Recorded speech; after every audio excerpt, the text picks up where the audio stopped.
Сайн бацхан уу? Энэ модулаар бид Европын албаны боловсролын бүсийн тухай танилцуулна. Гишүүн орнууд боловсролын салбарт бүрэн эрх мэдэлтэй байдаг ч үндэсний боловсролын бодлого нь Европын албаны бодлоготойгоо уялддаг. 1999 онд Европын албаны гишүүн орнууд үндэсний боловсролын сайднаар Европын дээд боловсролын бүсийг байгуулах Болоны тунхаглалт гарын үсэг зурсан.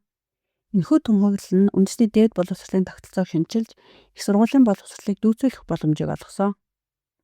Мэргэжлийн боловсрол сургалтын хамтын ажиллагааг сайжруулах, уялдуулах зорилгоор боловсролын сайднаар 2002 онд Копенгагены тунхаглалт гарын үсэг зурсан юм. Аль аль нь хил дамсан судалгаа, дадлаг хийх хөдөлгөөнийг дэмжих зорилготой. Эдгээр хөгжлийн үр дүнд Европын мэргэжлийн хүрээ бий болсон. Европын мэргэжлийн хүрээ нь Европын янз бүрийн улс орнуудын мэргэжлийг дүүцүүлэх, суралцагчид болон ажилчдын олон улсын хөдөлгөөнийг хөнгөвчлөх, мэргэжлийн ил тод байдал, шилжилт хөдөлгөөнийг сайжруулах хэрэгсэл болсон юм.